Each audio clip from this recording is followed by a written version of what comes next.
Okay, can anybody hear me out there? Yeah, we can hear you. Okay. Roger. And Christine, can you hear us as well?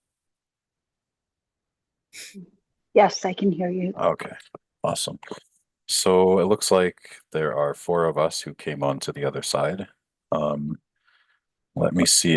Does anyone know if Elizabeth was going to come back or? Oh, I don't want to say, speak of the saint herself. There she is. Hello, Elizabeth. Can you hear us? Yeah. Okay, awesome. Oh, JRB entered. I don't know who that is, but okay. And YouTube, can everybody on YouTube hear us? Could you? Okay, yes, they're saying yes on there. Awesome. Oh, Brooklyn girls there. Maggie, welcome back, Maggie. Good to see you.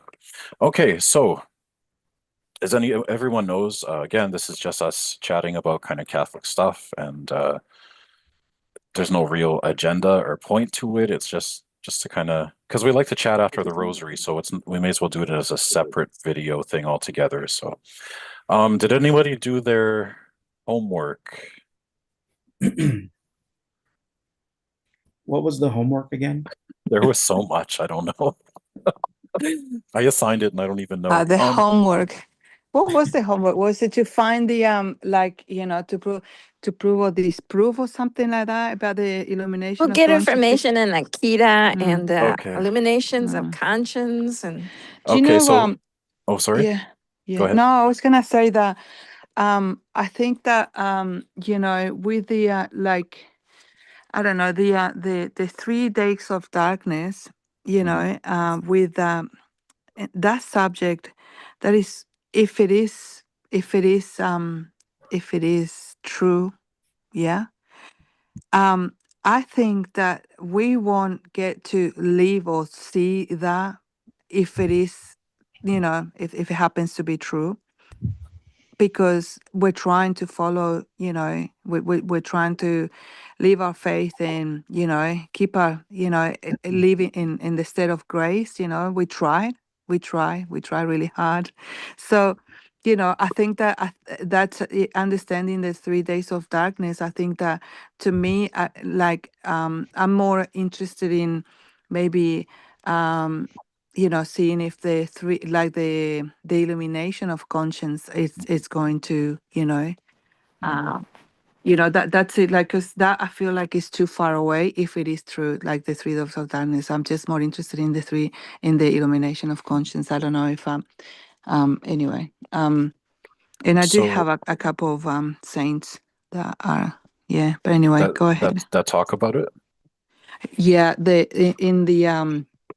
in the book of San Faustina, the Diary of San Faustina Kowalska, do you know who she is? Divine San, Mercy Visionary. yeah, yeah. So in her diary, she talks about the illumination of conscience. It's just the way God sees us. He sees all the good that we do, everything that we've done, and just the smallest to the biggest, good or bad. It's just the way that God sees us. Yeah, can see our souls. And the another saint, I think, or venerable, I don't know. Bless Maria Taiji. She's not quite. Oh my goodness, the memory. Um, are you familiar with Maria Taiji? Taiji. I am a I am. little bit. Yeah, blessed. She's no Blessed Anna Maria Taiji. Yeah. So anyway, also was giving this like revelation, I guess, the private revelation that um every person will temporarily see for, like, a few minutes their soul exactly as God sees us. That's the true, that I'm 100%, because I mean, obviously, a lot of other saints that are not approved, or I don't know, and even people who are not saints that they do receive messages. So, do you know what I mean? Like, there's just those two that I can say. I don't know. Adam, do you know if Blessed Anna Maria Taiji is? No, it's not canonized yet. No, Oh, it's I'm not too sure. I don't know, Elizabeth. You do you? I thought you knew. No. Okay. So which one? Which one did you say that you know? Like I thought you said that you did. Or You was that knew that. JRB who spoke up? JRB, Yeah. are you there? I'm here. Okay, Oh, well, good. Oh, good. welcome, Okay. Can you hear JRB. me? Did Yep. you want to Yeah, talk I a bit about can. this? Yeah. Well, I have my thoughts about it. Mhm. I'm not saying my thoughts are correct or wrong. Now, when we talk about like the illumination of conscience, do I think that's going to happen? I'm a little more in the skeptical camp, to be honest, because really we're called to create our conscience through the gospel and mass, and going to church, and getting our house in the right order. Jesus gave us the gospels. That's kind of what it's for. So I'm not saying it can't happen. And now here's the other thing. Here's the other part of being a Catholic. I'm sure we would all love it, right? Because it would show us all the spots and stains on our soul, and we'd be able to go to confession and church and be like, yeah. But it'd be a one-time thing, and we would fall back into sin, right? If it happens, I think the state of the world would have to be so bad. And it seems like we're getting there. It really does. I don't want to be, what's the word for negativity? I don't want to be negative, Pessimistic. Pessimistic. pessimistic. But it's just when you see, and maybe it's just me, and maybe you guys see this as well, the world is really dividing into two camps. Mhm. I really think it is, between the godly, which is small, and the ungodly, which is big.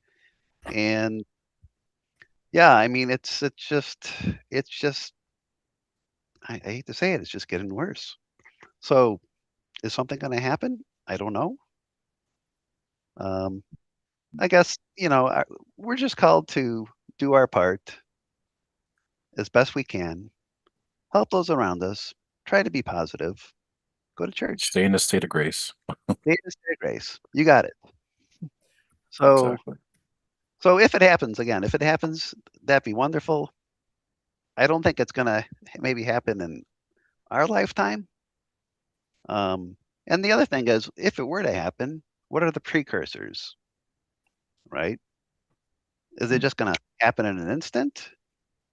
Or would there be any type of forward to that? That I don't know.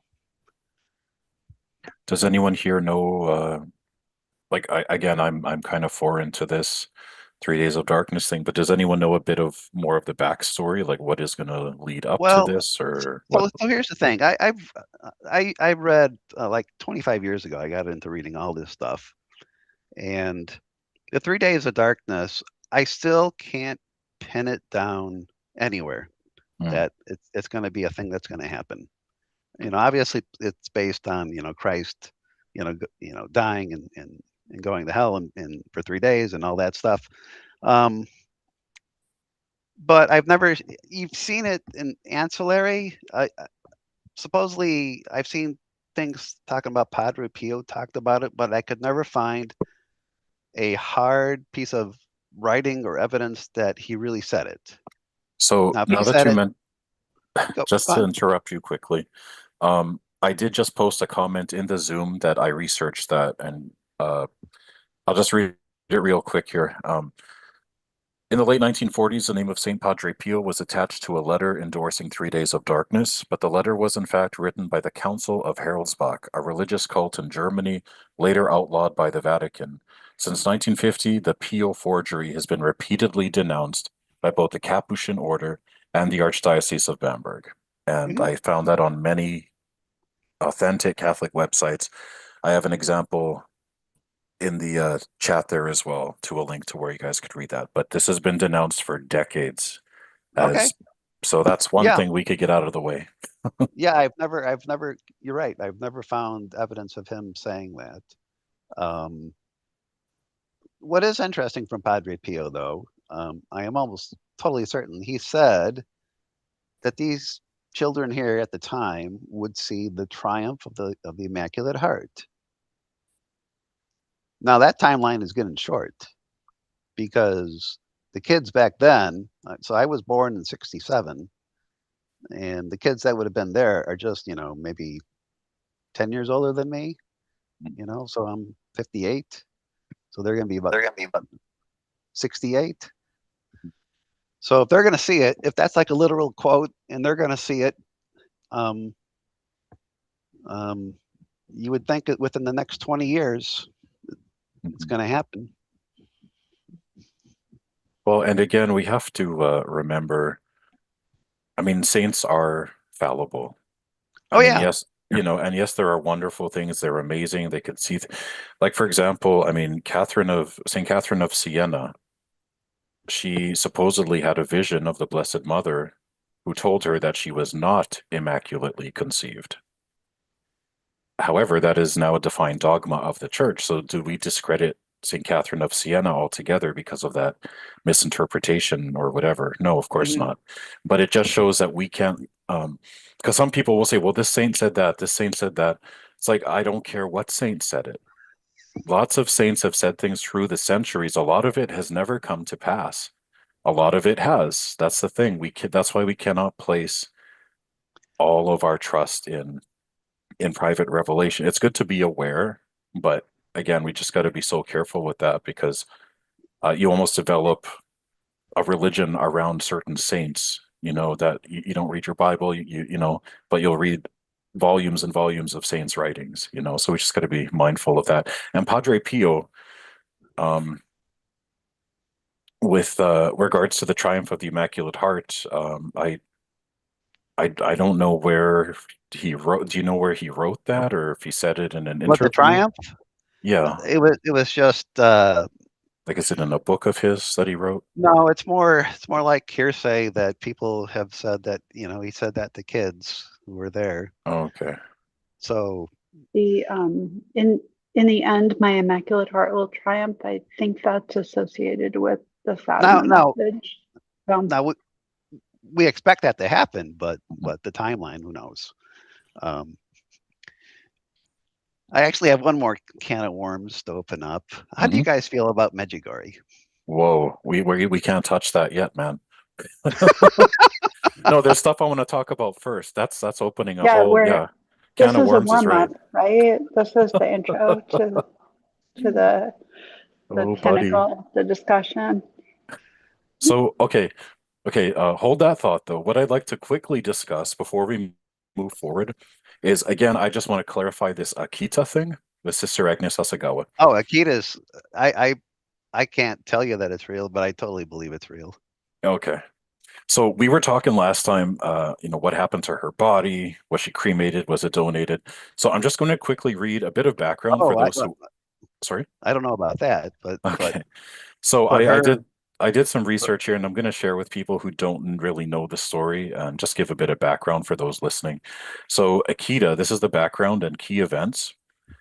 The visionary, Sister Agnes Katsuko Sasagawa, was a convert from Sasagawa. Buddhism.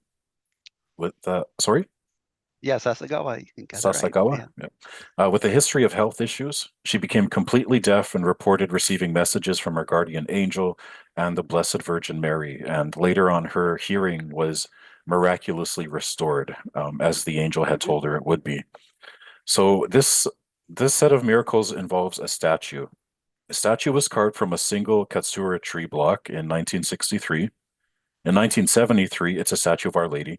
It began to exhibit human-like behavior with a cross-shaped wound appearing on its hand, followed by bleeding, sweating, and weeping. Allegedly, the statue shed 101 tears. The messages were received in 1973, July 6th, August 3rd, and October 13th. Focused on the need for prayer, penance, and reparation for the sins of humanity, and coming disorientation in the church hierarchy, kind of like Fatima. The messages are often described as apocalyptic in nature, warning of divine chastisement.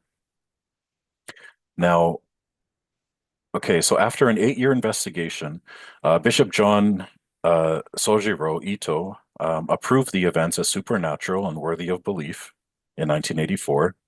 Approval was reaffirmed in June of 1988 by then Joseph Cardinal Ratzinger, prefect for the Congregation of the Doctrine of the Faith, who we know became Benedict XVI. So he reaffirmed the approval. Now, from the 13th of October 1973 to 2019, there were no messages. Unexpectedly, Sister received a message on October 6th, 2019, the opening of the Amazon Synod at the Vatican, where we all know the Pachamama idols were brought in and adored. The message that the angel gave her at that message was cover yourself in ashes and pray your rosary every day. Now, okay, she died on the 16th of August, 2024, and this is a statement released by her religious order, the Handmaids of the Holy Eucharist. So this isn't hearsay or he said, she said. This is right from them. They put out a public announcement when she died. So this is what her sisters had to say. Sister Agnes Sasagawa, who had been under medical care for some time, passed away yesterday at the age of 93. At her request, her body was donated to the medical college, and the funeral mass was held at the headquarters convent with only the members present. We would like to express our deepest gratitude to you all for the kindness you showed her during life. So that's right from her convent. They said, yes, she did donate her body to science. And after medical college is finished with the body, usually they'll use it for like 3 years or so. The body is usually cremated and can be returned to the family if requested. Now, we don't know if her remains were ever returned to the sisters, or if she was just cremated or what, but this is factual that she did donate her body to the medical college, as confirmed by her sisters. And I've got a whole bunch of links here if anyone wants to see them as well. So before I move on a little bit further, does anyone have any questions, comments, or concerns so far? So is that banned by the church? No, it Explicitly? is. No. Akita is approved. No. They her donating the Oh, body. I don't think it's banned by the church. It would have been pre-Vatican II, I think, but now I think they allow it. I've never Okay. heard of nuns doing it though. I mean, well, chances are they could have buried a part of her and the other part was donated and then maybe like returned kept it. a relic of her. Well, sometimes with when people donate their bodies, Mhm. they'll actually take like an arm or a leg and you're burying that, you know. But then I don't know. Other than that, I don't know. So, Mhm. Yeah, well, we'll have to.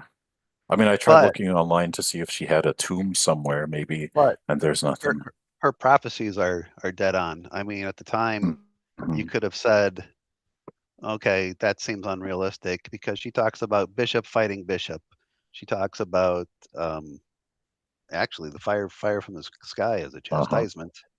Well, thankfully that hasn't happened. But the bishop fighting bishops, my goodness, that's all we see today. Oh, Right? There's That there's and two. and I'm almost 100% that it's her that said that that the devil will press many priests to basically what's not the word be not complacent to accept compromise. That's the Okay, yes, terminology. I did read that, yeah. And we see a lot of that, don't we? Yeah, What was to once accept unthinkable. compromises. Yeah. On the body, the North American martyrs, they're Isaac Jogues, René Goupil, and Jean de Brebeuf, and their companions, the other 8. There is no corporal body for those martyrs, so the entire place where they are, whatever it is, I think it's like 16 acres, is considered the reliquary. Yeah. Okay, I actually I moved here just a month ago, and I'm not far from the Martyr Shrine, so I look forward to going there for the first time this year. So The Canadian or New York? oh, the Canadian. So Okay. Jean de Brebeuf, Mhm. I heard that we have his bones though, You may have something, and I'm not sure but if, the others, I don't think there was anything left. yeah, there's nothing left. Kateri Tekakwitha is, she's Mohawk from that area too. Mhm. And I'm not sure there was a body either. However, you can go into the spring where she was baptized, which is really nice. Oh, Or at the very least, at the time I went, I could go. Hmm. where is her that spring you're talking about? That's about from the Shrine of the Auriesville is in central New York, Mm, and it's like a beautiful church and everything. It's Auriesville. That's where the North American Martyr Shrine is, and then about I want to say like 15 miles north of that is Kateri's baptismal site, mm. and that's where you can go in there. And I think that's in Mohawk, or in the at least in that Mohawk region. Okay. Oh, and you got to go visit there. I lived in New York uh, uh, for for nearly half a century. Okay. So you no doubt made your way there. That's awesome. It was funny. We always vacationed about 80 miles from it as a child, and my dad finally went when I lived up there. And he told me how ridiculous he was for being young and foolish and never going, and Mm. always saying like, "Oh, why are those old men all going over there? We should just hang out and play baseball." Oh, And okay. he was so relieved to have gone there. It was so funny. God bless him. Better late than never. Yeah. Yeah, it was so funny. Yeah, I do recommend it. It's beautiful, absolutely beautiful. I live in Florida now, and St. Augustine is about 4 hours away from me now here, and that's really a beautiful area too. Really incredible. It's the site of the first, they say Thanksgiving. Being from the Northeast, we always were taught that Plymouth Rock is in Massachusetts is the foundation of the United States civilization, right? Well, it started in Florida longer before that. And then the first Spanish came here. I think it's the site of the first Catholic Mass is in St. Augustine. Oh, wow. That's amazing. It is. I really am so lucky to have found that out and visited there. Oh, definitely a blessing for you. So I just want to uh, go a little bit further back to Akita again briefly. So yes, Akita is 100% approved. You know, it was last reaffirmed in 1988 by Cardinal Ratzinger, who became Pope. Now, this is my own personal little issue with the thing, okay? And it's probably going to be unpopular, but again, this is where we get to share how we feel about stuff. So my only problem with Akita is the statue itself, which is funny because that's a statue that all the miracles came from. So the statue is a depiction of Our Lady of All Nations, who referred to herself as the Mother of All Nations, who once was Mary, and who has the stigmata on her hands. The Lady of All Nations apparitions from 1945 to 1959 in Amsterdam were claimed by a woman named Ida Peterman, and they have been ruled many, many times as not having supernatural origin. The Vatican officially declared that in 1974 Hmm. and reaffirmed that in 2020. And the church has also said the church prohibits promoting the messages and devotions Mhm. associated. And the thing is, okay, 2020, sorry, I was wrong. The Dicastery for the Doctrine of the Faith actually issued a press release in 2024 reaffirming the negative decision. So that's Well, kind of what gets me because the statue is from an unapproved apparition that the church has keeps saying it. There's nothing there, and you're not supposed to promote devotion to it. There are some concerns, like for example, uh, some of the messages also did not align with traditional doctrines. So obviously there were certain reasons, but I did put a picture in Zoom in the chat for anybody wanting to see the statue that cried and Yeah, bled. it's like a bronze colored or wood colored. Yeah. So, and then you have Our Lady of All Nations, which has zero approval and is prohibited from being Okay, promoted.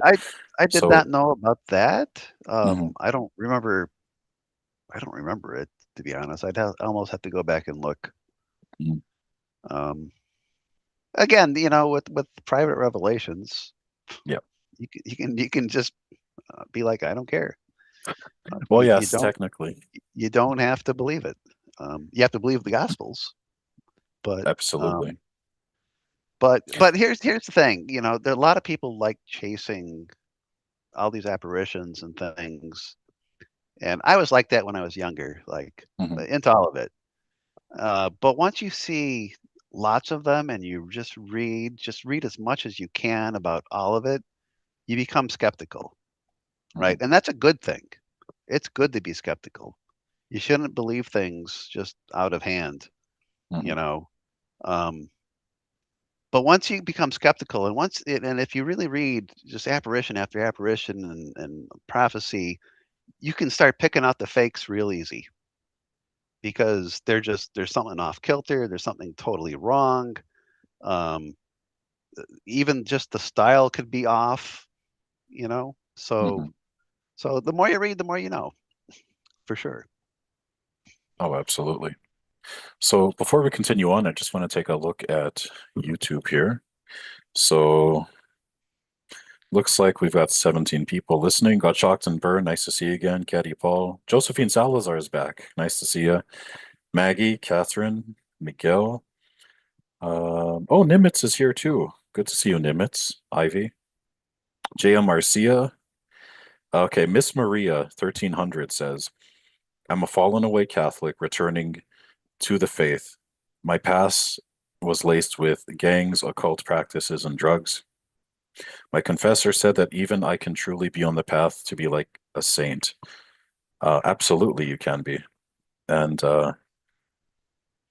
we're so grateful that you're coming back into the faith, and hopefully you can heal from your past. So God bless you, Maria. We'll say an Ave Maria for you, actually. Ave Maria, gratia plena, Dominus tecum, benedicta tu in mulieribus, et benedictus fructus ventris tui, Iesus. Sancta Maria, Mater Dei, ora pro nobis peccatoribus, nunc et in hora mortis nostrae. Amen. Amen. And let's see. Okay, Alan's back as well. Nice to see you, Alan. Afro's on. Welcome, Afro. Uh, did anybody take down their Christmas trees today? Did anybody still have them up? Mine's up. I didn't take it down yet. Oh, Um, is it a thing? People wait till Candlemas to take down their trees? yes, we put them up on. I put mine up on December 24th and take it down February 2nd. Oh, wow. Same They here. haven't kicked me out of my HOA yet. I just took my wreath down today. I thought I'd get a letter. Oh I was my. prepared to send them the liturgical calendar. Wow, that's awesome. I didn't know that. Uh, Okay. Day after Epiphany, tree goes down. See, that's what we did back home. Because we had a real tree, and so there'd be needles everywhere, and it'd be like all dried up by the time February Where came. I think that's wise. It's a fire hazard. Yeah. But no, I can't really have a real tree here in Florida, so I purchased Oh, some okay. You're good then. artificial ones. So yeah. Okay, so then, all right. So yeah, some people did take down their trees or are taking them down. That's interesting. I didn't know that. So let's see here. Um, so there's your answer, J.M. Marcia. Some people do take them down on this date. Stephen Schuster's back. Blessing everyone. I guess I'll have to settle for the After-Rosary party tonight. Busy day. Nice to listen in though. Good to have you, Stephen. And Oh, sorry, there was a question in here if donating body parts is a sin. I don't think according to the Catechism of the Catholic Church it is a sin, but if I'm wrong, somebody please correct me because I don't know if they changed it or something. How long does this Um, go? I'm gonna go join oh, usually Alvaro's Rotary. until we're sick of each other. Okay, I may be back. Bye bye. Okay. All right, bye. God bless. So, okay, we also have a new person on here. Oh, I don't know how to pronounce this here. DCiervo. You can look that up in the Catholic Catechism. Okay, I'll have to take a look at that. And let's see. Okay, so I can continue. Oh, okay, got shocked and burned has gone to Alvaro's to pray the rosary there. So I guess a reminder, anyone who's going to Alvaro's, you better get going because I guess they've started. So, oh, Adam's bilocating. Good to see you, Adam. Okay, so what was I gonna say, or did I finish what I was gonna say? Okay, yeah. So does anyone have any thoughts on that? What I was saying, like how the miraculous statue of Akita is an image of a prohibited apparition. Like I know some people say, well, God can work with anything, and absolutely he can. I just find it confusing, that you would take something, you're not supposed to promote the image or the messages, and yet this is the item itself that is performing these miracles. So any views on that? Did any It's a very rational argument. I like it. Like I'm just always full of questions, I'm not saying what's right or what's wrong, but I'm like, Mhm. did anybody know about this before or make the connection, and am I overthinking stuff?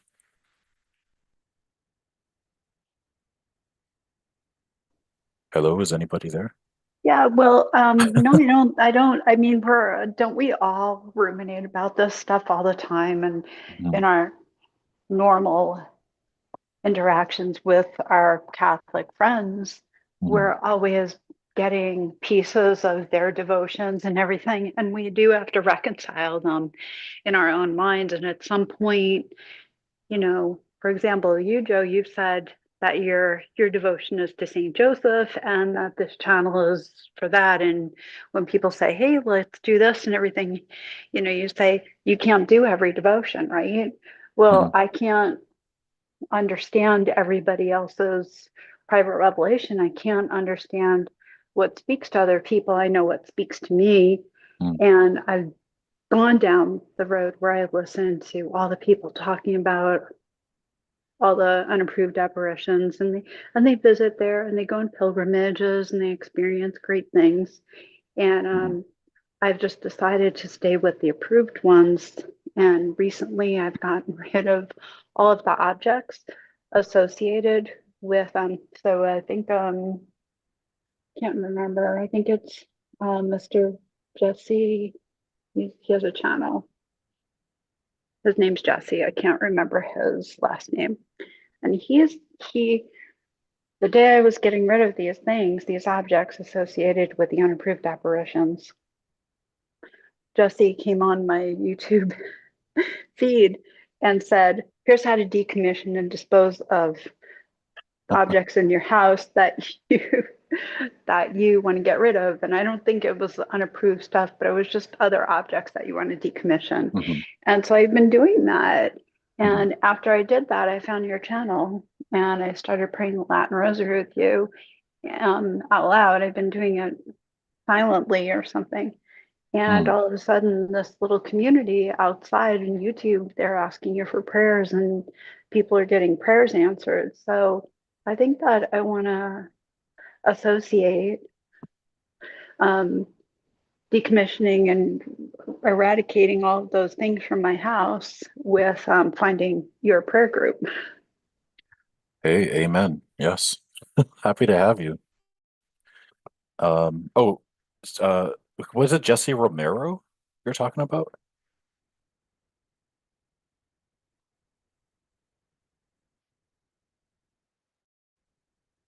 Yeah, Kristen? I struggle Okay. finding, I struggle on my iPhone finding the mute button on Okay. Zoom.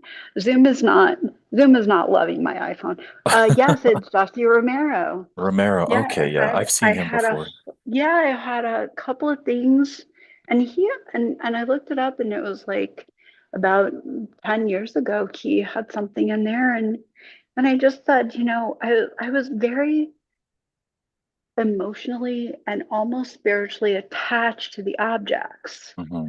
And I said, someone gave this to me. Someone went to this site and Yeah. brought this back and gave me this gift. How can I get rid of it? And I just did it the way Jesse told me. Hmm. And I'm just really happy that I did. I still have some things. I have a little table over there with some other things, but Hmm.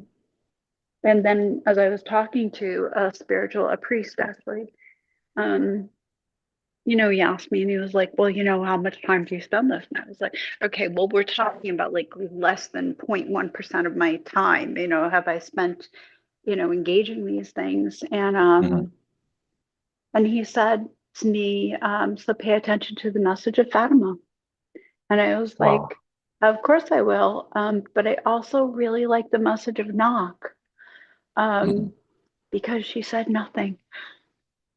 Yeah. I, Knock is a good reminder for all of us to make quiet time for us and God. Absolutely. So, We'll since have to do a show on knock next. yeah, where's Sabrina? She like has been I to knock a know. billion times. Our Sabrina from Ireland. She But probably went to Mimi's. yeah, it's probably late there. Yeah, for sure. So, what I was going to say. Okay, yeah. So I still can't reconcile. Like I believe Akita because it's approved by the church, but then the image is unapproved and can't be promoted. So anyway, I can't wrap my head around some stuff. But yeah, I focus on I'm trying to focus on what I do know or believe to be sure, and yeah, Fatima is what I go with because basically it's the whole catechism right there. Um, Oh, even no, in Fatima and Lourdes, they have people disbelieving yeah, and still criticize. And, oh yeah, with everybody had a member in their family said, absolutely not. Don't go there. No, don't mhm. believe it. Well, they're saying now Fatima was UFOs. So I'm Yes. not even joking. It's like the spinning sun was really a flying saucer that was spinning around. And like, okay, Ah, well, whatever helps you sleep at night, I guess. I don't know. no, you can Whatever. tell that's from a demon's opinion. I'm kidding. But again, regarding apparitions in general, it was brought up there are apparition chasers, and yes, there are. I've it's funny, like I've compared all these modern day mystics, we'll say quotation marks mystics, and they're all saying different things. And I'm thinking, if it's all the same Virgin Mary, why is she telling you this and telling this person the opposite and telling this person this? And then um it just doesn't. And it's like, well, the bishop says it's okay. The bishop says, I'm like, but was it approved? Like, is there a decree that says this is approved? A bishop could personally believe in something, but unless it's on paper and stamped, it's not approved. And anyway, there's people who chase these things, and like for example, Our Lady of All Nations. There's still people who promote that, even though the Vatican, again, 2024, as recently as 2024, said no. But people know better, right? And they're like, well, I'm going to go and do pray, do it anyway. Since when do we know better than the Holy Mother Church? So, and that's my issue with a lot of things. Like, for example, not to stir up controversy, but we were talking about the 3 days of darkness. Well, that's also a big element in the alleged Garabandal apparitions, which have never been approved in what, the 40, 50 years since the apparitions. There has never been any approval. There's been plenty of investigations, but zero approval. And yet people still say that they base their faith on that. I'm like, well, okay, but the church just says there's nothing going on there. You're seeking some signs and wonders in the skies. I mean, the devil could do signs and wonders. Of course he can. It takes us away from from obedience to the church. Another example, there's a mystic out there. What's her name?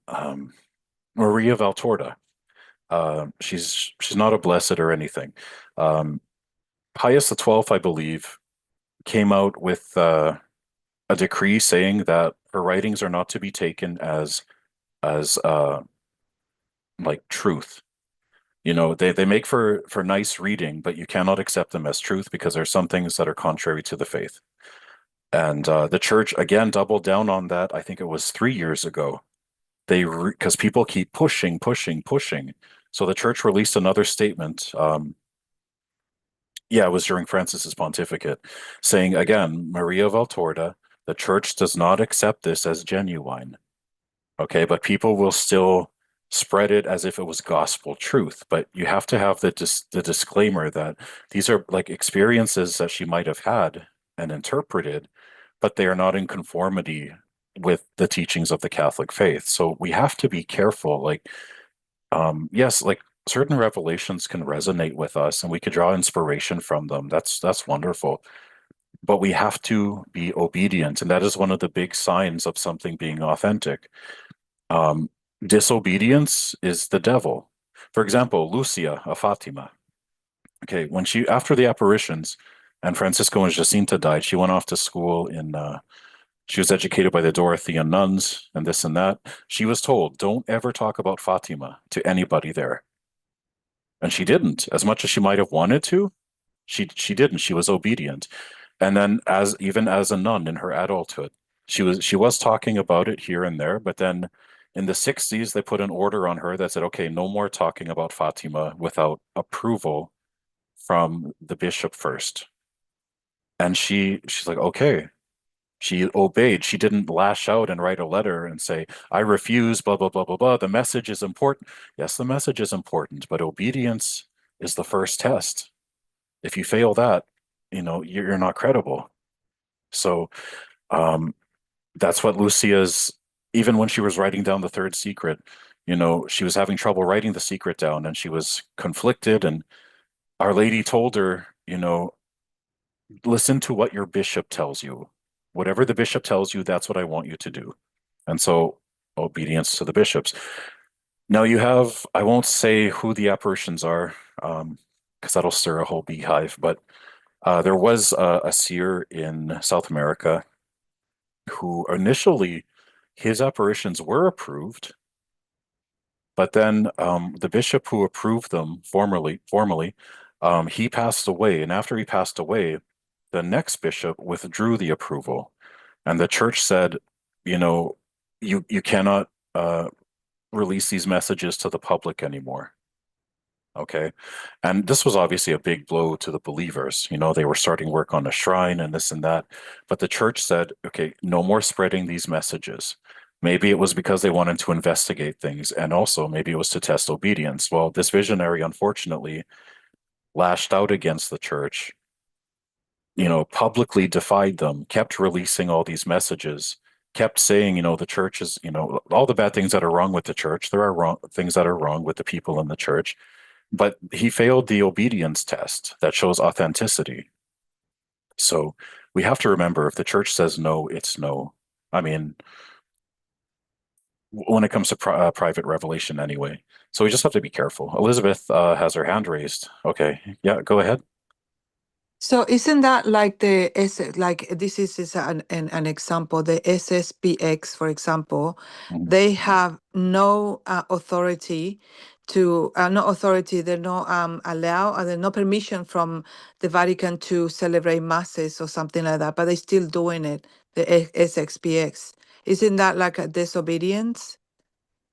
The thing with that is Pope Francis reaffirmed that people can go to the SSPX, that the sacraments are valid. Yeah, but But there is something brewing though, because I hear they're going to go consecrate their own bishops, yeah, and you that's what cannot my do that. priest said this morning. Yeah, Yeah. you can't do that without the Pope's approval. Yeah, because it's So gonna create like a whole, like, but that's what I mean. So yeah, we that's why got we got to be like, careful. like from what you're saying right Mhm. now, talking about obedience, and like I'm all for it.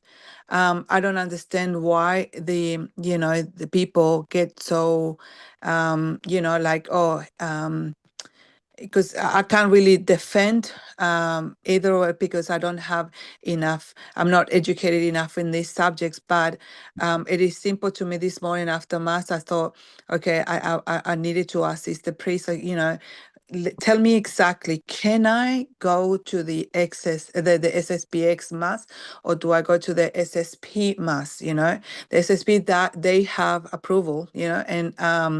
And the other one that go to the SSP, Mhm. So The why are these is that the fraternity? That are you saying SSP is the fraternity of St. X? Peter?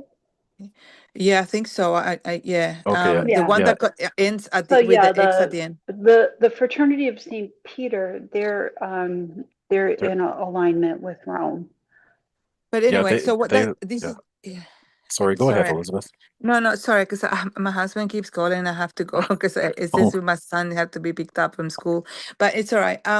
No, I was gonna say that this is where I just find it really confusing because people talk about a lot about obedience, but they will just mhm. jump from like to the abyss. Like there's a difference between abyss and abyss. I don't know, one with the bad one. Yeah. They'll jump to like defending the SSPX when they Mhm.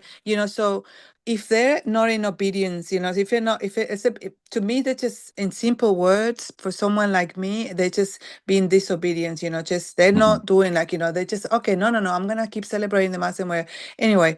So what happens to, the day that we all, every single one of us will stand in front of God's judgment seat, Mhm. and they'll say, okay, so you were asked to do this, or to, and you still went ahead and, and with you, all the people that get following you, went to the masses and follow you, and just going out there and fighting against, and Mhm. at the end of the day, like,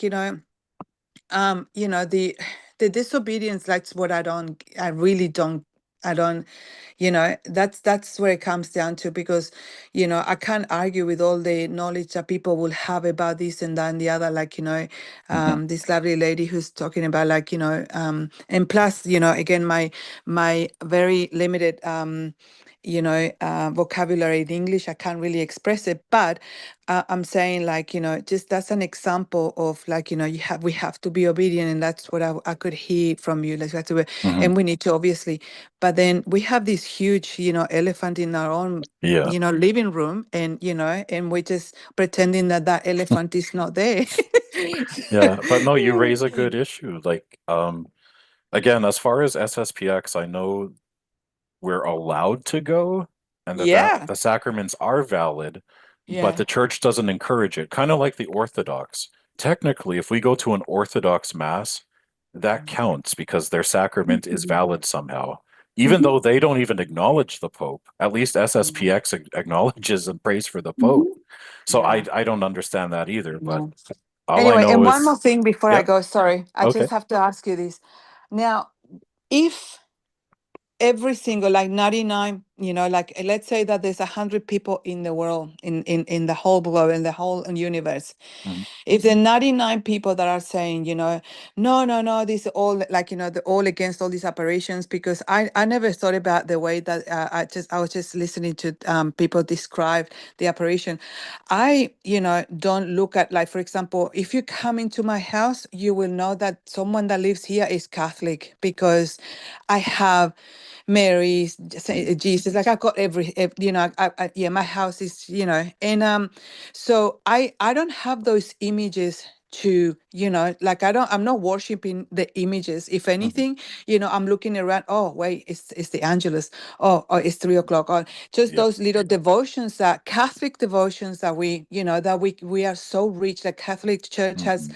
so many riches that we can, take advantages to keep us, from, sinful thoughts and sinful, feelings. I don't know, just since all kinds of things, sins, and I'm thinking, okay, why are people are so, I just sense this animosity, almost like invisible, that it's there. It's like a smoke there of animosity, because like, oh, the apparition of why, if the messages, a lot of the messages that I hear, I'm not here to say, I believe or I don't believe, are they true or they're not true, because I don't, I'm not in a position, but, only God will tell one day. But I'm thinking, why are people are going so, like, if they don't, if they don't, because I could tell that a lot of people are very vaguely, yeah, I read this, I very vaguely, I know about this, I know about that, like, but do you know, like, there's a person, I'm not gonna mention the name, because obviously that could be another, oh no, I don't trust that person. Or he's been doing a lot of research and putting together and putting lots of the messages of different seers and different apparitions and different things together, and just all aligned. One message is like, the message is always pray, pray, my children, pray, pray, go to confession, go to adoration, go to mass, go pray the rosary, pray, my children, pray. And and that's, at the end of the day, if it was from the devil, and that's the biggest question that I have in my heart, on my, like, now listening, if it was something against, hey, the Catholic Church, or trying to stir the faithful Catholics away from the church, away from the practices. So, like, why is that invisible, or why is that smoke of animosity about it? I don't understand, because I don't know, in my heart, I don't know, I feel like, I can't hate anybody, like, no matter what, and I feel like, there's a little bit of that in, and I'm thinking, what, I guess, I don't know, I don't get it, I wish that one of you can explain to me, at the end of the day, why is it everybody gets so strongly like, feels, or speak, or sound so strongly against, something that they don't even know 100%. Like, why is that? And Well, if we could hear, hey, they're saying not to pray the rosary. They're saying, well, they're saying that, I don't know, but none of them have said. So that's why I'm just saying, I'm trying to put, the two, you have to, find the balance. Obviously, discernment.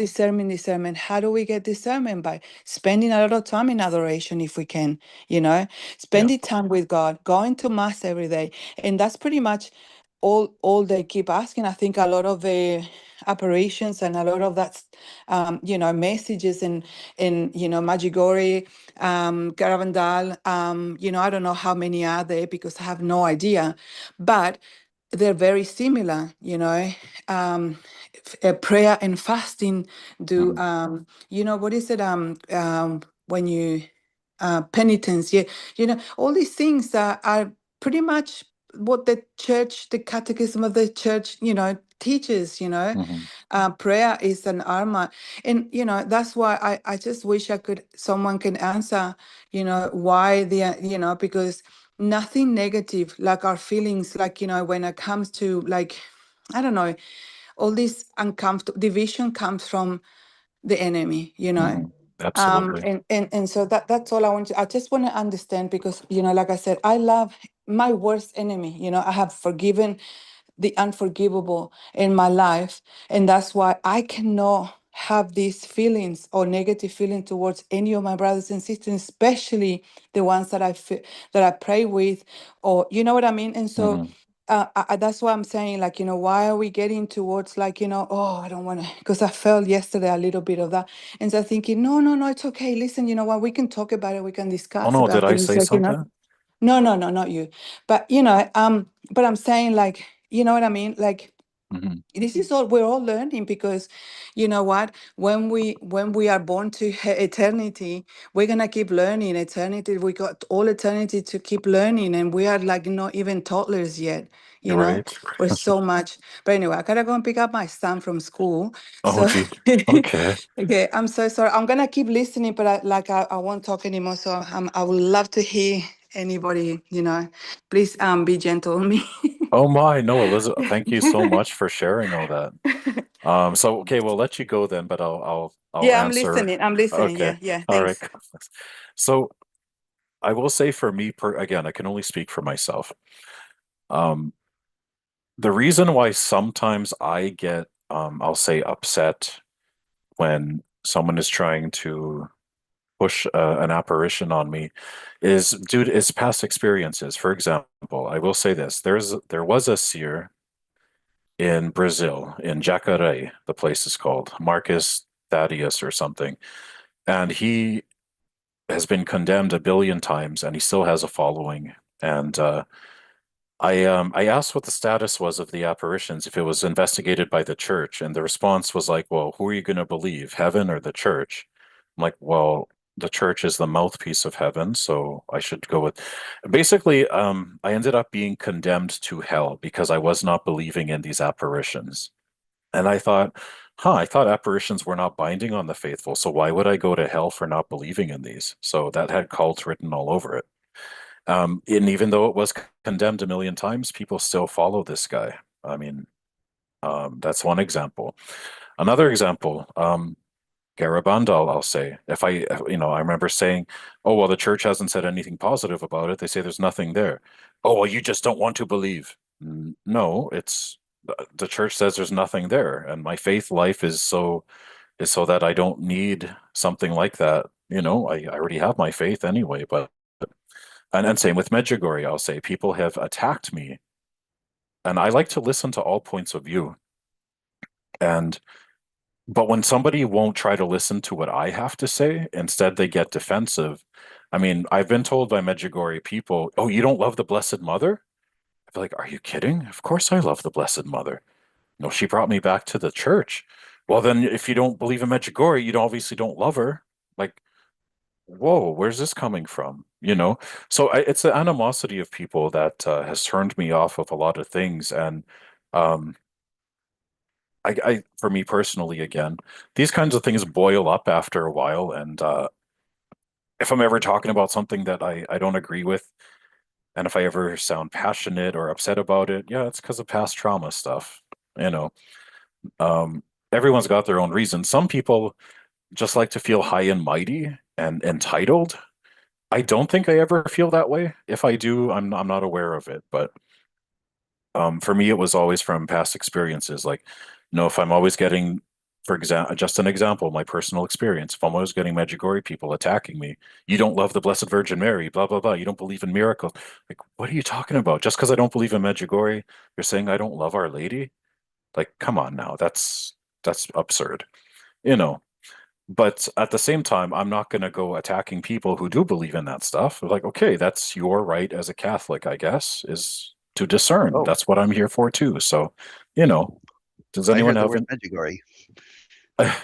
Yeah, no, we were just talking about I guess how well, Elizabeth brought it up before she left, how there can be animosity between people who believe or disbelieve in apparitions. And I mean, it's not really Do you want to necessary hear for hear my take on Medjugorje? yeah, for sure.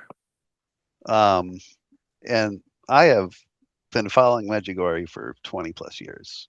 Okay. People love it, right? But I don't believe in it. Okay. Not in the, I'll tell you why. I'll tell you exactly why. Hmm. Um, it starts off when it started, the bishop of that province, of that area, he was initially for it, but then I don't know what happened. He denounced it. And he Hmm. said, "You can't promulgate this. You can't push this." This cabal of priests and the seers ignored the bishop Hmm. and pushed the message. Bam, I'm out. I am out at that level. We And were then the talking about second that earlier. Yes, obedience. and then the second bishop, after that first bishop, he denounced it. He's like, "No, don't Hmm. push it." But what was happening, they got so big and they drew in so many people that the Vatican then had to send priests there so you wouldn't be led astray. So it became like this self-fulfilling prophecy almost of or not, maybe not prophecy, but self-fulfilling action of, because it's being pushed so much and so many Catholics are going there, the Vatican wanted to get a handle on that situation. So Mhm. anyway, then the whole legality of this was pushed to a council of bishops who really don't do anything with it, right? But the first two bishops denounced it, and the priests and the seers pushed through. Any real saint will tell you the minute there's any disobedience, it's false. Yeah, and that's But I it's, was talking about Sister Lucia earlier and how she was obedient to her bishop and stuff. So yeah. so and then you can just get into the just the character of what's going on. When you look Mhm. at Lourdes, when you look at Fatima, they're in both cases, and in others, it usually starts with like an appearance of the guardian angel, right? Right. Like the guardian angel of Portugal came to the kids, and even I think in Lourdes with Sister Bernadette, I think she was approached first by an angel, but then there's a message that's delivered, and the messages are, you know, there's not a whole lot to Fatima and both Lords. They're very short, like 13 messages or less, Mhm. right?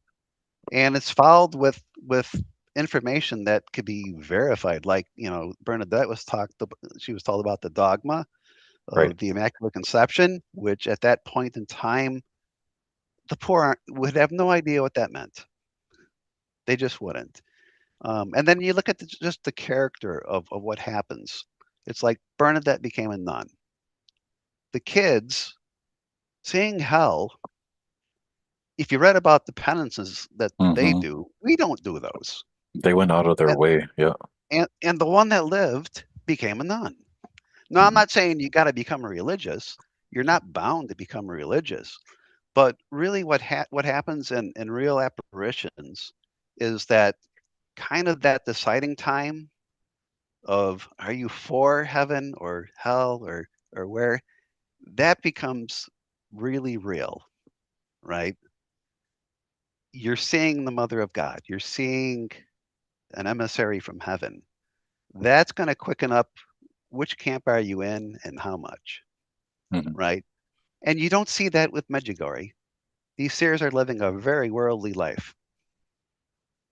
So that doesn't, just fail it on its own, but it's just the character of it. Mhm. So it's yeah, you just got to look at the proof of what goes on, um, with some of these apparitions. But for me, I get it. It's turned into this area where people love it, and I kind of get it, right? Because everybody's searching for God, searching Mhm. for Jesus.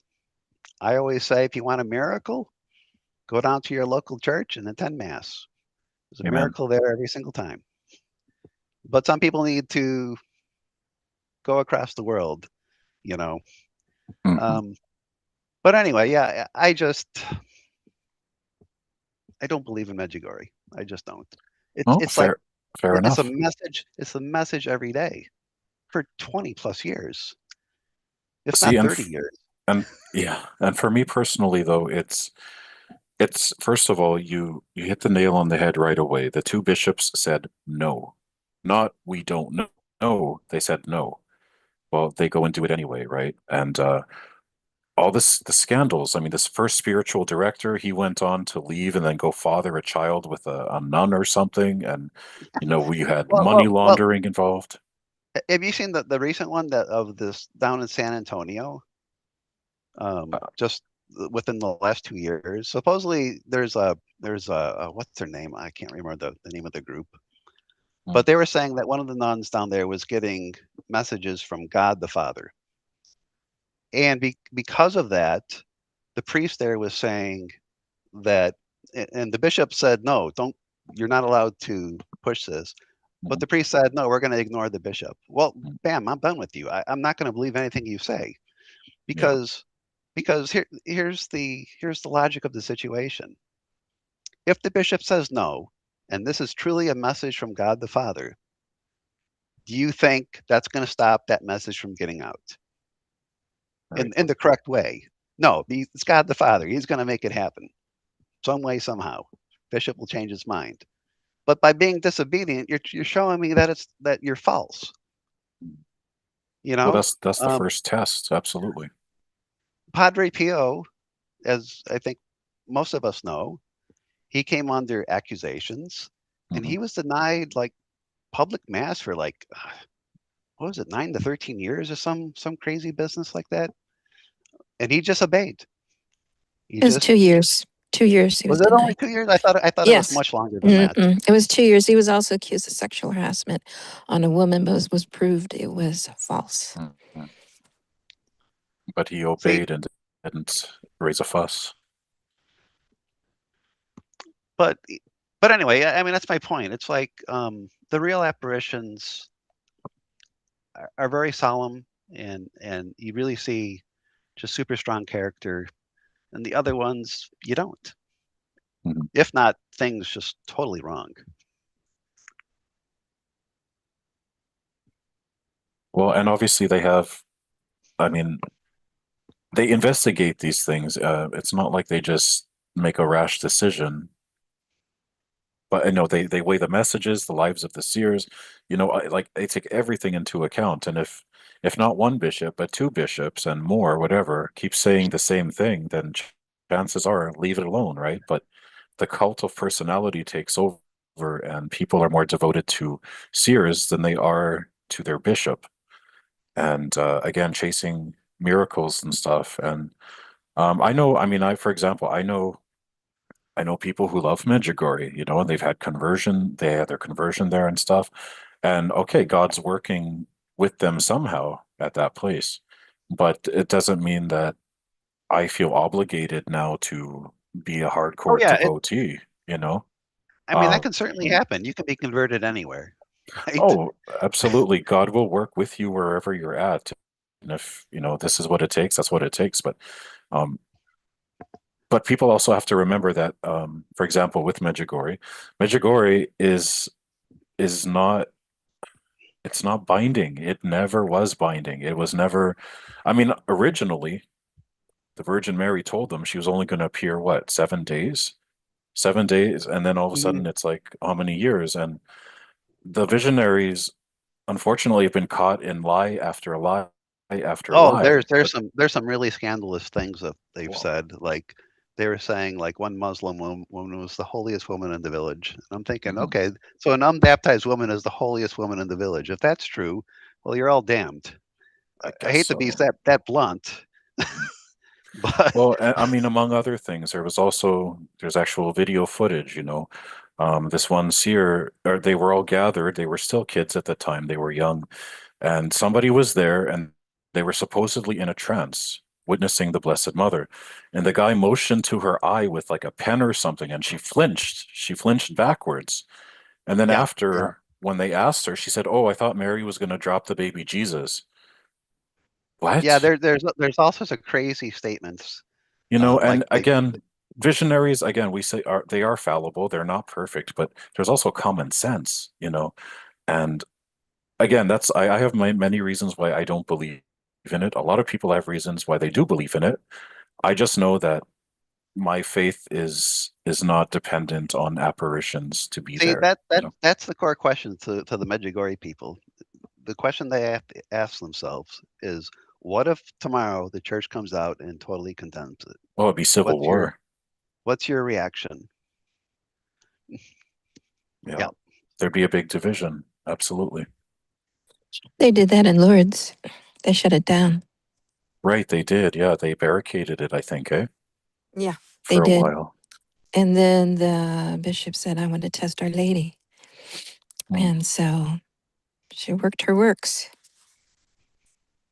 There we go. She You didn't know, let it stop her. Yeah. so this is just another one with Guadalupe. Mhm. Um, I don't know if this is an insight or anything, but I've often thought about this. What made the bishop convert instantly, right? Because you know the story. He got the tilma and he picked the Mhm. roses, and as soon as he And- dropped the roses, he saw the Virgin Mary, and that converted him. Well, I really think the bishop saw the image appear on the tilma in real time. Hmm. Because you think about it, somebody, he could have said, well, somebody painted that. Right, right. But that's not how the story went. The story went, as soon as he saw the roses and the tilma, he was. So I think he saw it appear in real time, from not being Well, there to being there. That's the that's ro- that's my insight on that. Like a Mhm. photo developing almost. Yeah. And the roses were from where he grew up, and they were non-native to that place. So, Mm. um, and he recalled that. So I think that had a lot to do with it. Oh, okay. So it's very personalized for the bishop then. I Rose. I would think so because Yeah.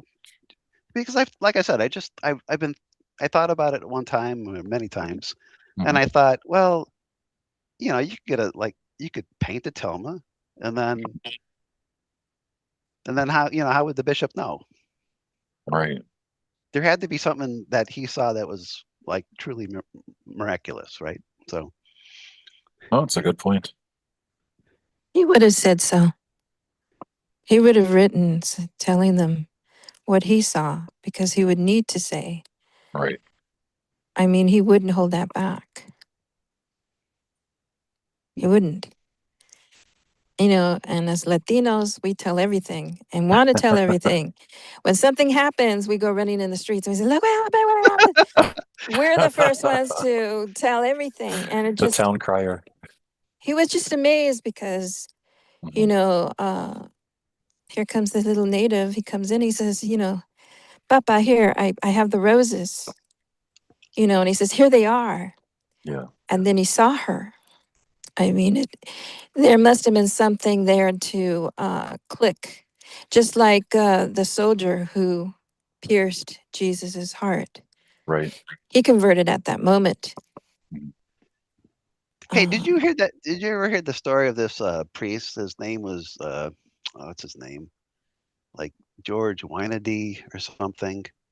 Never And heard of him. mm-mm. this is with Pope Francis, and he wanted to write a letter to Pope Francis with all the things that were going on that we all kind of know were not good. And so he asked God in the morning to, before he gave him this letter, that somebody should come to meet him and say a specific phrase. And if all this were to happen, then he'll like give this letter. And he did. He met a guy he hadn't seen in 20 years, and he said the specific phrase that he asked God to give to him. And this was, I think, all about the what is it, the Pachamama stuff. Oh, okay. Mhm. That's what it was about. And his name is like George Wynady or something, or I could refind it, I guess. But it's an interesting story.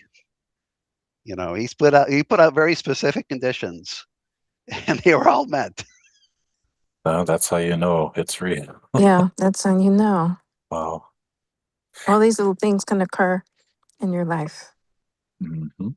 And you're just sitting there and you're like, it makes your hair stand up. It's like, oh.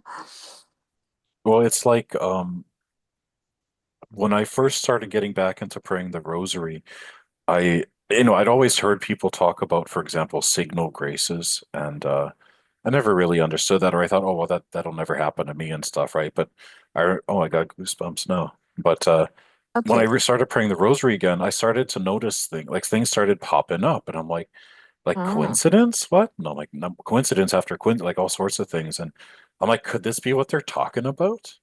And so I mean, they were good things and spiritual things, and so yeah, I was grateful, and not to say I get signal graces every day, but just to know that that there was something there, and you know, God works. He likes to surprise us sometimes, you know. Oh, But 100%. You just gotta absolutely, keep an eye out for it. And it's so nice that you realize that. I mean, we receive graces so many times that we don't even notice. yeah, Hey, that's it. a long time ago, some months ago, you were asking about Padre Pio stories, Hmm. um, and if people had any. And I'm not saying I had one. Um, but this was again about, I don't know. Well, this had to be 2003 because I was moving. I moved into this house. And I was actually in an apartment and they were converting it over to condos. Mm. And I was already under contract with this house, but they wanted me out. And I'm like, no, I still have a lease, and in 2 weeks I'm gone. So they put me into this other little apartment for a week, and that was fine. But it was just like, plastic furniture and stuff, and Mm. and it was a very taxing week and stuff. And so I sat on this couch and I was thinking about Padre Pio. And then out of nowhere came this incredible smell of violets. Mhm. And it was so strong and so great. I'm like, what is that? Where's that coming from? Okay, so it's summer, the windows are not open because it's hot and the air conditioning's on it. And so I start scouring that apartment thinking that there's like a plug-in Hmm. or something. I never found anything. And Wow. it was a very brief thing. And I just remember like, where's that smell coming from? And where can I buy some more? It's we refer to that as the odor of sanctity, and Oh yeah, we yeah. have So I'm not saying it was. Oh, okay. Well, if it's random, it's very likely it could be though. I have a Catholic cemetery on my way home, and driving by it's incredibly fragrant, and a fragrance that I've really never smelled before in my life. That entire area. I can't verify it for you, I guess is what I'm saying. No, I'm just I can't the you disprove know it. I can't prove it. yeah. No, I am definitely have. I don't think it has anything to do with me. I just Mm. I just noticed it. But we were Elizabeth brought up something earlier, which I just wanted to mention because the conditions after Vatican II with Archbishop Lefebvre and his decision to do what he did is probably a personal one between him and God, and he probably, God will have to do, we don't judge or whatever. But I'm very grateful to Archbishop Lefebvre for preserving the Latin Mass. Mm. I think that's where the FSSP came from, right? Aren't they? Didn't they come So from SSPX? I think that from what I understand, there. From what I understand, everybody who knows the Latin Mass, with the exception of some of these Benedictine monks that are sitting somewhere in Massachusetts who have never stopped saying it, you know, he's definitely Archbishop Lefebvre is definitely the person who helped maintain it for the laity. Mm. So I can't, I don't like evaluate anything like that. And it's not, fortunately for me, it's not for me to decide. Yeah, But it's I above my really, pay grade. yeah, Mhm. right. But I'm truly, truly grateful to him. And it's very possible that even he has been elevated because maybe he did do something that needed to be done. Hmm. So, and I don't know. So, and all the bishops that he had, like they were all consecrated by him. So, or he made his own bishops. I wouldn't say consecrated. He established his own bishops, Mhm. and the SSPX, the bishops that are right now, I think there's maybe only a few left, fewer than 3, I think. Hmm. And so that's why that made the news today, I think. Okay. I just don't understand why so many hate the Latin Mass. I've never been to a Latin Mass, but it's like, because there's really not a whole lot to find. There actually is one over by me, or a couple. Hmm. You should I think one go. in Chicago and one over in Naperville, which is a couple towns over. But You have canons over in Chicago, where but they but Supich absolutely hates the Latin Mass. I see one thing I don't understand. The church, we have many rites in our church, and some of them are ancient, you know. We have the Eastern rites, you know, the Maronite rite and Ukrainian Catholics, and then I'm like, but why is the Latin Mass the one that's always picked on? Because the other guys were able to keep their rites, but for Well, some I don't know. reason, you know, I don't know the motivation, but it's it's like the liberal priests and stuff out of the '60s but who yeah, I just mean, it's people who just worshiping God the way the saints did. What's wrong with that, right? Just leave it and alone. and guys like Ratzinger have spoken about it. Mhm. You have the right to the Latin Mass as much as you have the right to the Novus Ordo. Um, both Mhm. are valid, both are good, um, especially if done reverently. Um, and I just I don't want to say anything bad. I won't say anything bad. I want to zip my lip. Say it, say it, say it. No, I'm just kidding. I'll say it. I don't like the Vatican II. Period. Well, Mm-mm.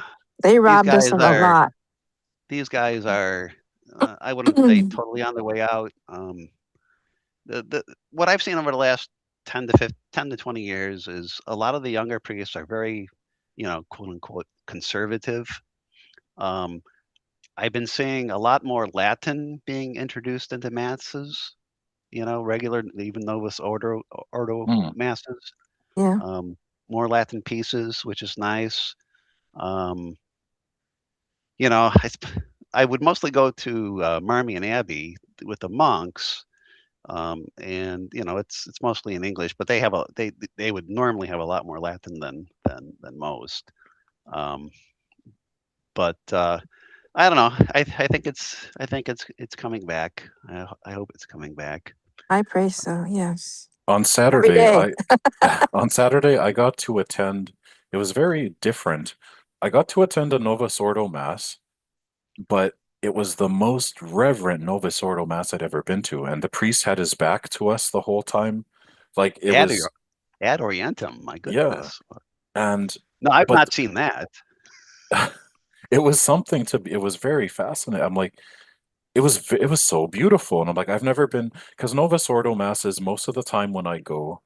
I have these bad anxiety attacks. I don't know what it is. I feel because I'm an introvert, I think, Mhm. and the Well, Novus I'm Ordo. introverted.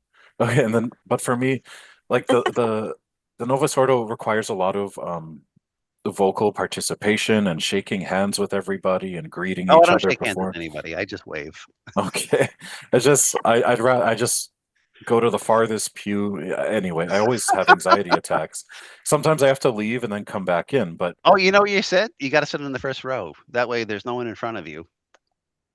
hey, that's a good And point. that's where I sit. And then That is a good point. my mom says, you know who sat in the first row? Your great grandmother, Oh, there you who I'm go. named after. Her name was Josephine. Is your name Mm. Joseph? Yeah, my name's Joseph. Yeah. Oh, wow. Another Joseph. I'm happy to see Well, that. you see me, Joseph Belinsky, JRB. Oh, Joseph. you're Joseph Belinsky? Yes, Okay, yes. this is the guy from the YouTube chat. Wow. Yeah, guy from the YouTube chat. That's right. Nice to see you, Joseph. Oh, I love seeing So, another You Joseph on made here. his day. so Every time I see a Joseph, I'm like, oh yeah, we're Team Joseph. because my mom was telling me about how when she was a little kid, her grandmother would drag her up, and she didn't want to be in the first row. And Oh wow. Probably have less distraction though, for sure. Oh yeah, Uh, you're right there. So try that, Joe. I've been doing this wrong. I've been going to the farthest pew to get away from everyone, but they're all around me Okay, still. here's like an anecdote. I have a friend who went and saw the Rolling Stones, like, I don't know, it had to be 10 years already. And he went to go see them at Wrigley Field Hmm. in like March, and he paid like $4,000 or maybe it was only What? 3,000. He paid like $3,000 for his parents and his wife and him to go see the Rolling Stones in the freezing cold. I get to go to church and sit in the first row and see Jesus up close for nothing, for Wow. free, for my time. You know what? I That's think I awesome. win. Yeah. That's so true though. Yeah, I get front row seats to God himself. Just get there early, Joe. I'll have to you know, you guys have given me a lot to think about, definitely. Get there early. Maybe that's the key. But anyway, yeah, this one I went to on Saturday, it was very beautiful and uh Can you attend more?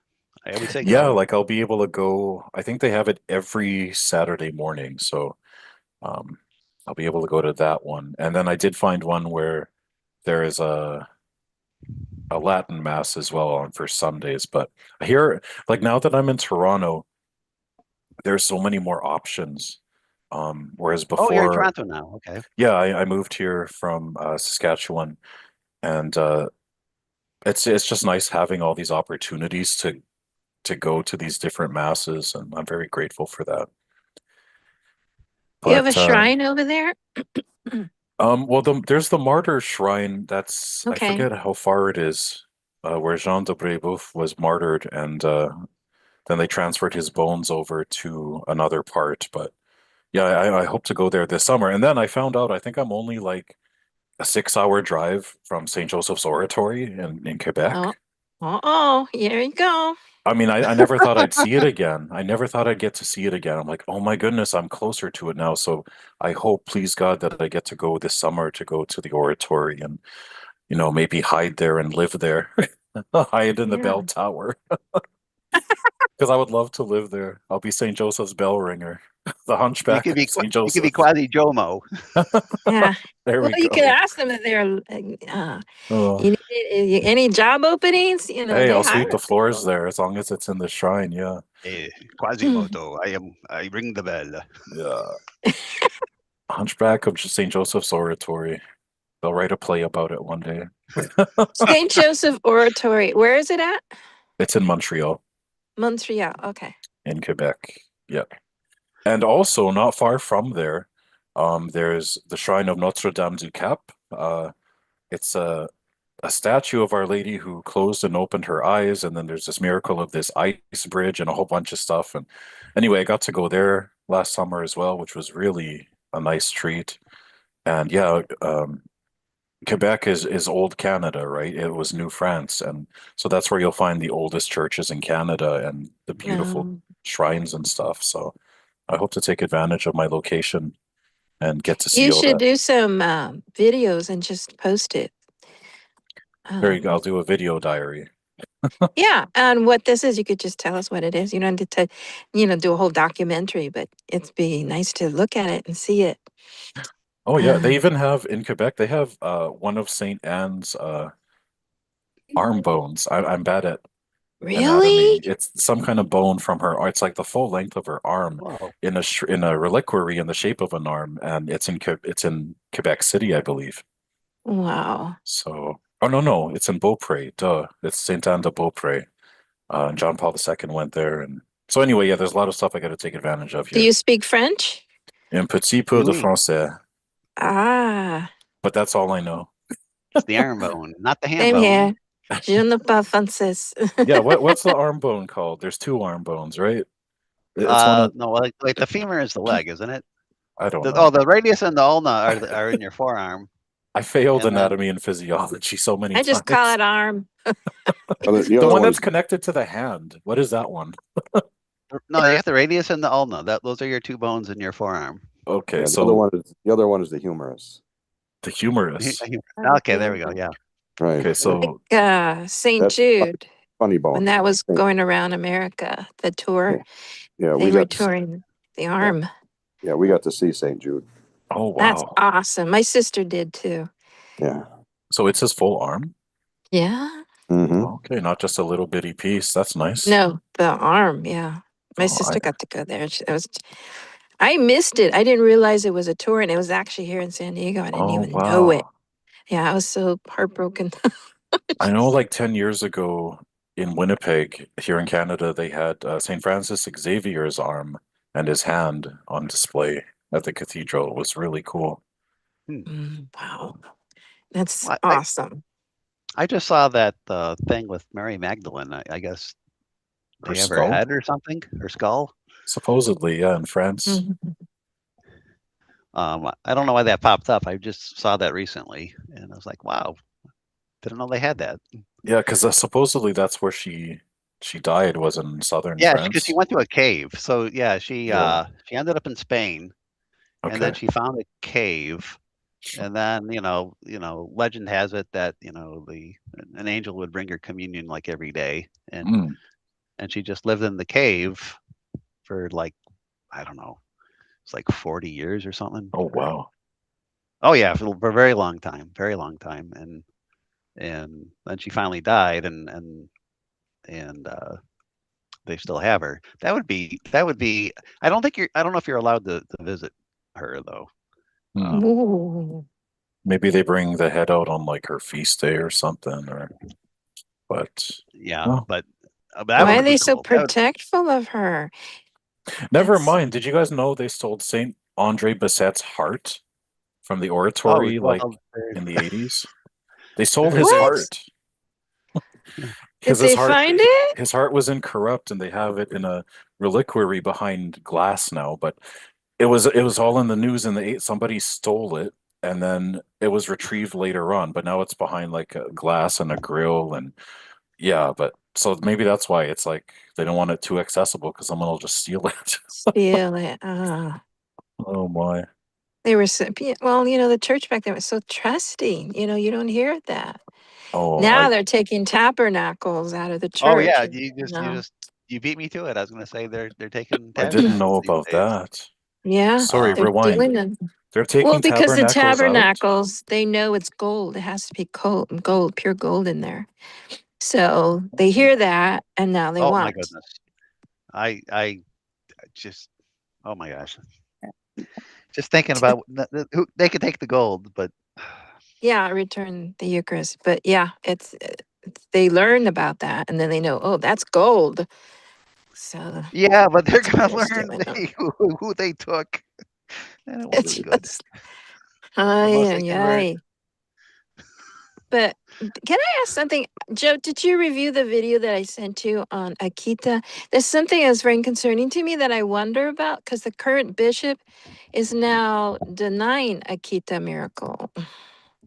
Okay. I didn't actually get to watch it, but I do know as Uh-huh. late as 1988, Pope or Ratzinger as cardinal affirmed it. Okay. So, because it was I approved wonder in like why he would 19, do that. Well, I'll have to if watch the he's thing. go on, Joe. No, I'll have to watch what you sent me because I'm not quite sure Yeah, because I what's was really going on. concerned about that. I was like, okay, so now it's kind of like a Lourdes thing, going on, or. Well, Uh, if the bishop's going to say no, I'm going to obey the bishop, even Mhm. though I see the proof of what she wrote mhm. is like, I mean, did she just get lucky? Well, it's possible, but that's just it. Any of these private revelations, if the bishop says no, just put it aside. Mhm. Yeah, Put it and aside, we'll see and what then happens in the future. if it opens back up, then great. Well, that's it. I mean, you take from it, and then if the bishop says no, it means okay in public, no. Like for example, there's one in the Philippines. I'm gonna have to go soon, but there was one in the Philippines that was always a back and forth tug of war. I think it started in the 50s. Our Lady of Which one is that? Lipa, or Lipa, Oh, okay. and She appeared to a nun. There were like showers of rose petals, etc. The bishops, they kept saying no at the beginning. Um, and then it was approved, and then it was disapproved, unapproved, and then like it's been one of those things where they keep giving it and then taking it back, giving it and taking it back. So like, and when it's like that, it's like, just simplify your faith more and stay out of that hornet's nest, I guess, because they don't know what they want. So, but yeah, we can't base our entire faith on apparitions, but they do enhance our faith life if used responsibly. Well, the Philippines, they're one of the Catholics there, one of the most dedicated Catholics. But at the same time, there's a massive growth of witches and Yeah, demonic, And they have Muslims in the south. it's like, what right. is happening? I'm amazed. We have someone in our prayer group that's actually needs to be exorcised, that she's located in the Philippines. And I was like, I just That's can't believe because that. they end up doing something stupid, right? Hmm. It's just that Mm. they Opens the door, right?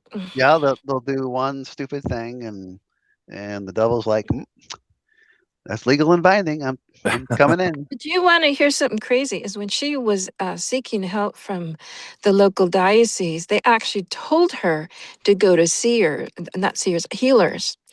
And everybody knows healers over there is just another name for witches. Oh, And then I was Oh, you like, got I, it. I, was, I just, what?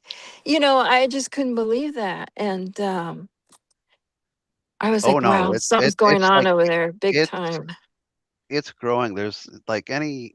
This is why the church tells you to avoid like even yoga, hmm because Oh, they yeah, I want don't do to yoga. talk about spirits and stuff. But yeah, there's all sorts of like quote unquote healers who use crystals or invoke the spirits, and it's all demons, hmm all of it. So anytime they're Another, doing that, they're praying the demons over you, and yeah. lo and behold, Well, another example, I mean, Mexico was in one of the most Catholic places. Now it's like Mexico, it's it's like reverted. it's Catholic, but Yeah. now there's all this Santeria stuff going on Yeah. and Santa Uh-huh. Muerte, and it's wherever the Catholic faith is flourishing, that's where the devil's going to put up an attack, right? Because Right. it's threatened. True. So, same here in Canada. We were founded as a Catholic nation, New France. And Canada was consecrated to Saint Joseph in the beginning, and now Oh, it's like they keep putting more and more laws. Supposedly, we're not allowed to read the Bible verses that what? might offend people. No, no, like we're not allowed to read from the Bible out loud to. I forget what the rule is. Anyway, basically, we got to watch what we say when it comes to Well, You agendas because mean like. in everything, public or I think in yeah, anywhere? public. No, no, in public. Yeah. because everything's been reversed, Well, right? Evil is black good and is good white, evil. right is wrong, man is woman, cat is dog. Mm-hmm. But Dog again, is a though, cat. well, I don't know. If your dog identifies as a paper bag, you have to respect that.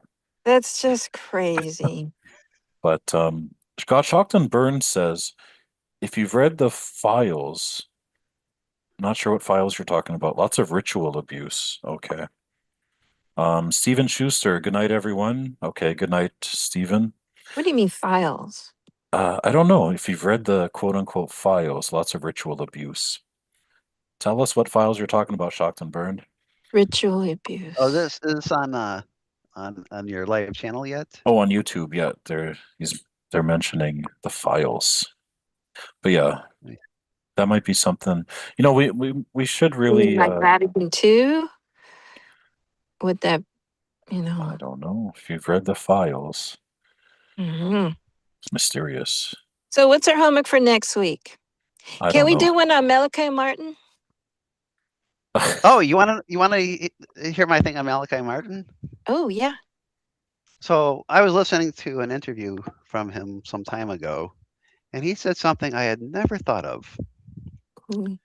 which I was like, that seems right, because he was talking about the '60s. He was Okay. talking about the Great Collapse, because before Vatican II, church attendance rate was like 90%.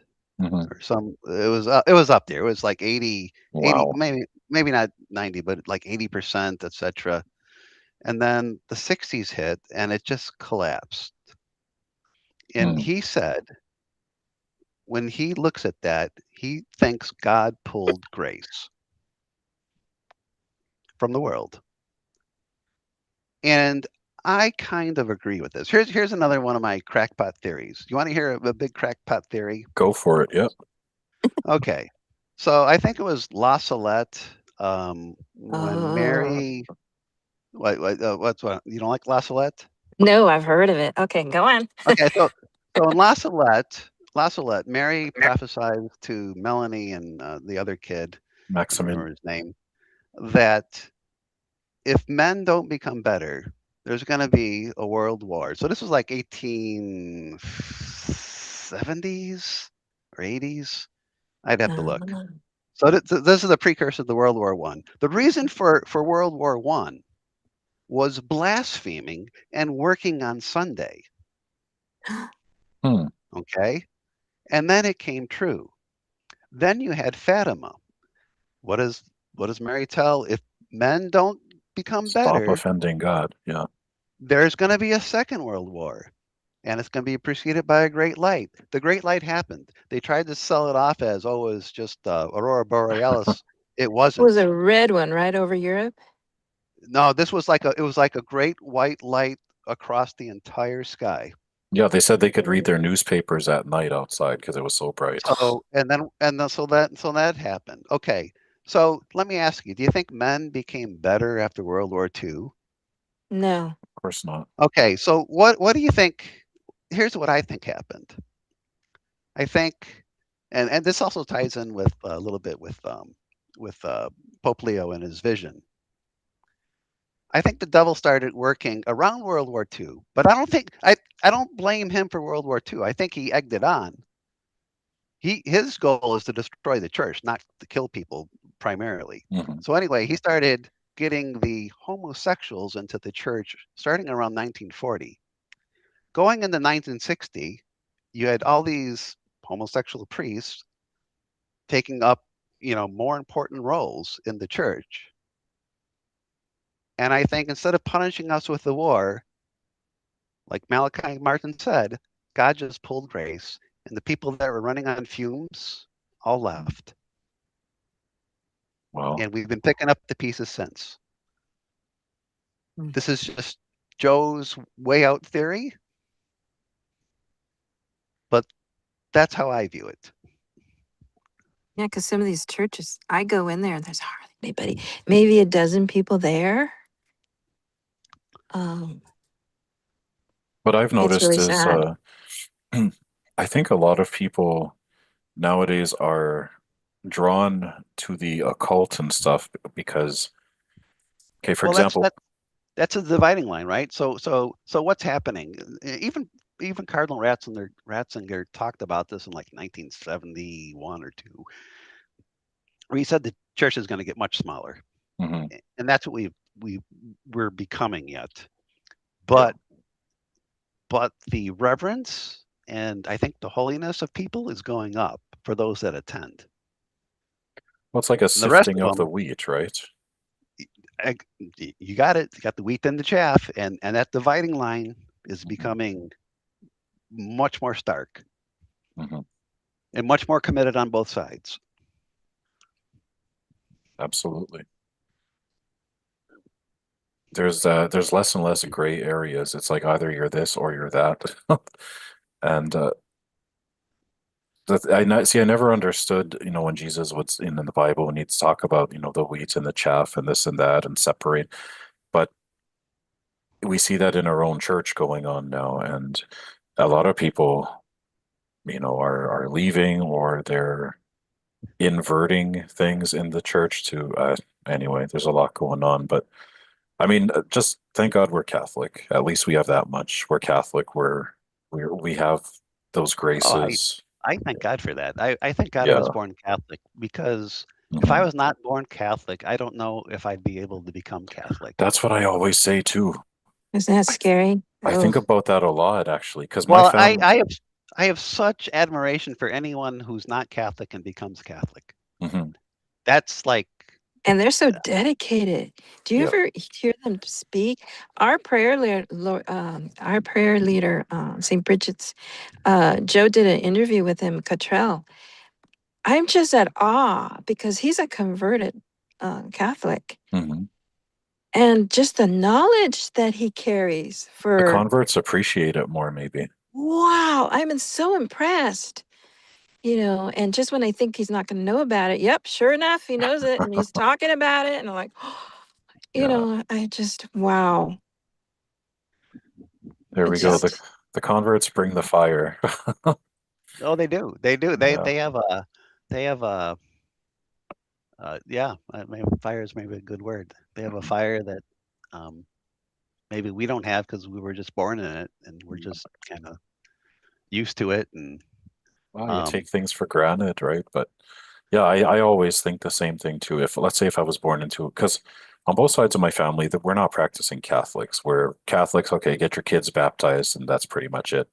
But mm, for some reason, I was baptized by my mother and father when I was like 8 years old, and we never went to mass or anything. So I don't even know why they did it, but I'm grateful they did it.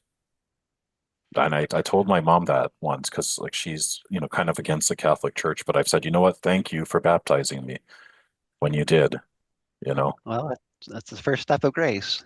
Amen. Yes. I mean, if I had been born Jewish, maybe I would have been a devout Jew, and I wouldn't have even have heard about Jesus Christ, the true Jesus Christ. So, thank you, God, that I'm Catholic. You know.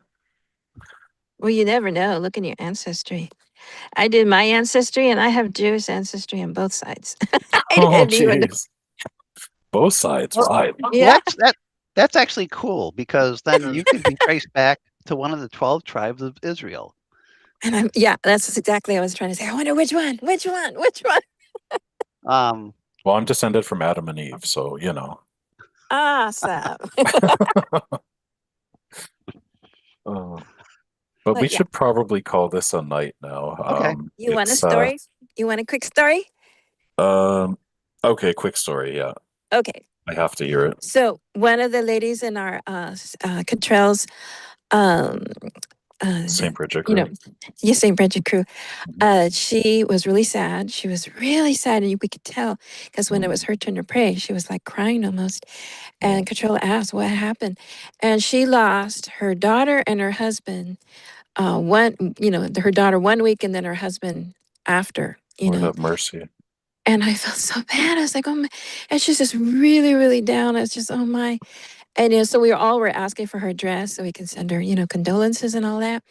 So I got my little box. I have a bunch of rosaries. I love to give out sacramentals. Mhm. So I had this set that I was thinking of, and I was like, well, there's a purple rosary. It's made of glass. I had bought these sets a long time ago, and I kept thinking about it. I said, okay. I looked through, and I have a purple one, a green one, a pink one, an orange one, and I didn't have the black one anymore because that's what I was thinking maybe I would send. And I was like, okay, which one would be more appropriate? So I actually took out the purple one. But then I kept looking at the orange one, and I was like, well, maybe this would cheer her up, a pretty color and all that. And then I was looking at the pink one, and I was actually getting the envelope out to, wrap it up and all that You stuff got and stuff. rosaries of every color. Like, are they made of Skittles? Well, this set this lady made these of glass, and I really liked Oh, them. glass. Wow. And so I was just looking at them, and I was like, okay, so I went from the purple one to the pink one, and then something told me the orange one. I was like, oh, I said, well, maybe I'll cheer her up, because it just pushed me to send her the orange one. I said, okay. So I wrapped it up and I sent it to her and all this stuff. And then about a week after she received it on Cottrell's channel, she goes, Maya, I have to really thank you for that beautiful rosary. You have no idea what that meant to me. And she goes, what? And I said, oh, good, good, good. I just thought, oh, good. She liked it and stuff. She's comforted. We're all thinking about her. And she goes, I said a prayer. And she was asking her daughter, her other daughter, she goes, I want to sign that they're okay. And I told the Blessed Mother, I want to sign. And she says, I want a rosary. And she said, And I said to her, I'm going to pick a color that's just out of the ordinary that no one would think of. She said, if I get an orange rosary, I What? know they're okay. Wow. And I was just like, That's you know, intense. and I was like, oh, the hair, everything, went up, And everyone got quiet. I said, well, don't look at me. It wasn't me that did it. It was the Blessed Mother. I was like, I didn't do it. And that's such an obscure color as well for a Yes, rosary. yes. But I tell But you, the wow. pull, it was like if you've ever got a pull, you hear someone pulling your arm and stuff. Mhm. But my pull was like from the heart. No, this one, the Okay. orange one. It has to be the orange one. I Wow. said, okay, I'll send the orange one. And so her voice was totally different. She was happy. God bless her. She was really happy. So there's a story. Oh, well, that's a nice story to end on. That's All really right. beautiful. Well, thank you for that story. And you come back. You were very interesting. Yeah, Mr. Belinsky, I hope you come back. Well, Um, I'm more on the intellectual side, I guess. oh, okay, I'm not. I'm So, like one of those people that likes actually reading Aquinas and hmm. things like that. And Well, so, we need different perspectives, of mind. We, can't be so all the same, you know. When I become a theologian, I'll call you well, Yeah, don't look well, at me. because I'm dumb as well, bricks. I'm sorry. then Me I'll call too. a different theologian. All right. Well, you Okay. guys have a good Good. night. So, You as well. It's been a pleasure. So, And on that note, yes, God bless you all. Ave God bless. Maria, JMJ all the way. Good night, everyone. Ave Okay. Bye-bye. Maria, Ave Bye-bye. Maria. Ave Joseph. Viva Cristo Rey. Viva!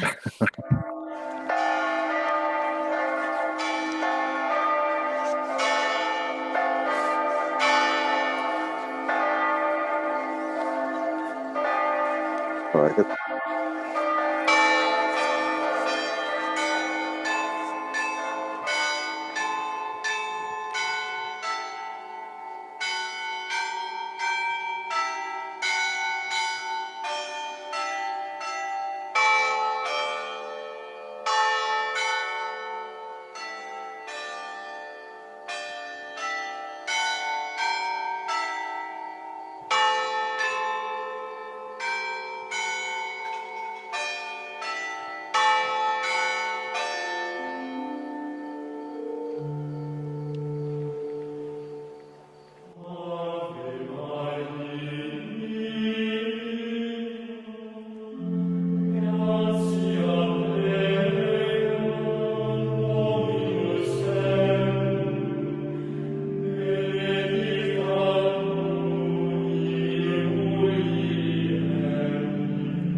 in saecula saeculorum. Amen. Laudemus Dominum, quem laudant angeli,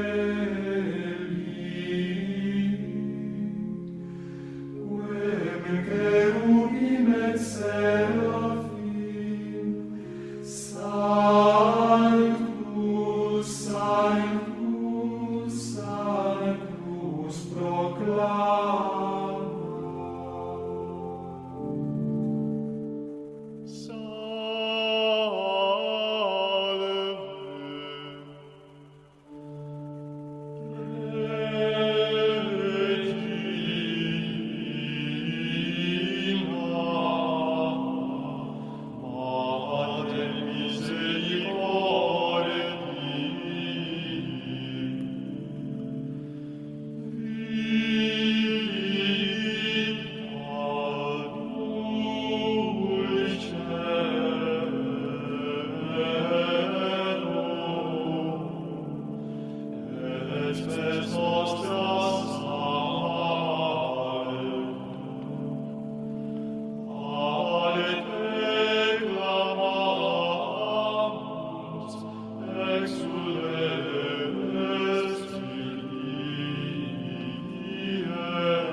Ora pro nobis sancta Dei gemini,